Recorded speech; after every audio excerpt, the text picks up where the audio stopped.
Hello friends, welcome to yummy tummy. ఈరోజు మనం healthy tasty రెండు కాంబినేషన్ అయిన క్యారెట్ రైస్ చేయబోతున్నాము. 5 నిమిషాల్లో చేసేయచ్చు.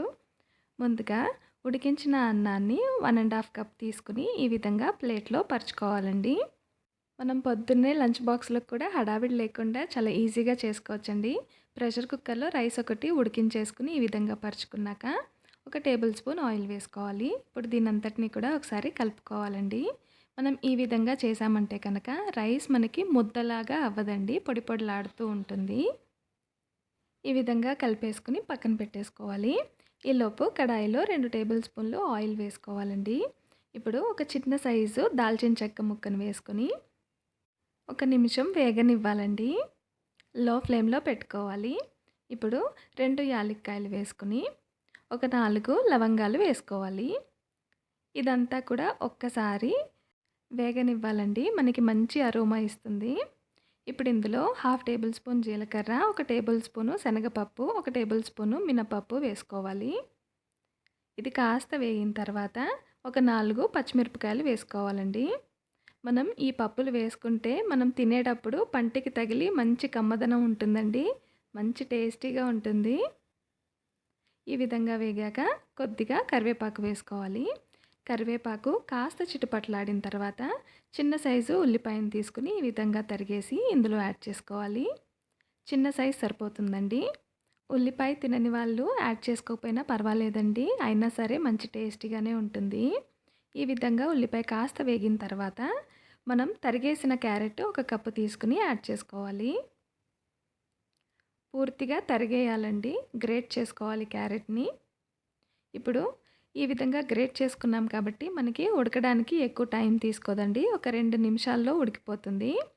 ఇప్పుడు ఇందులో 1/2 టేబుల్ స్పూను పసుపు వేసుకుని, ఉప్పు రుచికి సరిపడినంత, ఒక 1/2 టేబుల్ స్పూను ధనియాల పౌడర్ వేసుకుని దీనంతటిని ఒకసారి కలిపేసుకోవాలి. మనకి లో ఫ్లేమ్లో పెట్టుకుని ఒక 2 నిమిషాల్లో కలుపుతూ ఉంటే మనకి వెంటనే అయిపోతుందండి. అస్సలు టైం తీసుకోదు.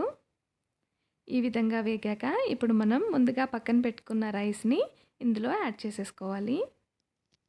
మనం రైస్లో కొద్దిగా ఆయిల్ వేసి కలుపుకున్నాం కాబట్టి మనకి రైస్ ఎంత మెత్తగా ఉడికించుకున్నా సరే ముద్దగా అవ్వదండి, పొడి పొడిలాడుతూ ఉంటుంది మనకి. లేదంటే కనుక వేడివేడి అన్నంతో కలుపుకుంటే మామూలుగా ముద్దగా అవుతూ ఉంటుంది కొంచెం. ఇప్పుడు రైస్ని బాగా కలిపేసుకోవాలండి. కలుపుకుని ఒక 2 నిమిషాలు లో ఫ్లేమ్లో పెట్టుకుని కుక్ చేసుకోవాలి.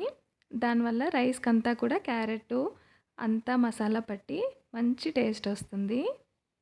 ఇప్పుడు కొద్దిగా కొత్తిమీర వేసుకోవాలి. దీన్నంతటిని కూడా ఒకసారి కలిపేసుకున్నాక మనం లాస్ట్లో నిమ్మకాయ ఒక చెక్కను తీసుకుని పిండుకోవాలండి. పుల్ల పుల్లగా టేస్టీగా బాగుంటుందండి. నిమ్మకాయ మరీ ఎక్కువ కాకుండా ఒక అరచెక్క పిండుకుంటే సరిపోతుందండి. ఇదంతా కూడా బాగా కలిసిపోయాక ఇప్పుడు మనం స్టవ్ ఆఫ్ చేసేసుకుని సర్వింగ్ ప్లేట్లో తీసేసుకోవచ్చు. మనం ఈ క్యారెట్ రైస్ని ఇదే విధంగా కూడా తినేయచ్చు, లేదంటే కనుక రైతాతోనైనా పెరుగుతోనైనా తీసుకోవచ్చు. మంచి టేస్టీగా ఉంటుందండి. చాలా ఈజీ రెసిపీ, ఎవరైనా చాలా తొందరగా చేసేసుకోవచ్చు. టిఫిన్ బాక్స్లోకైనా పిల్లలకి కూడా అప్పటికప్పుడు చేసేయచ్చు. చిన్నపిల్లలకైనా పెద్దవాళ్ళకైనా అందరికీ కూడా మంచి ఆరోగ్యమైన టేస్టీ రెసిపీ అండి. మరి ఈ రెసిపీని తప్పకుండా మీరు కూడా ట్రై చేసి మీకు ఎలా కుదిరిందో కమెంట్ బాక్స్లో కమెంట్ చేసి చెప్పండి. వీడియో నచ్చినట్టయితే లైక్ చేసి సబ్స్క్రైబ్ చేయండి.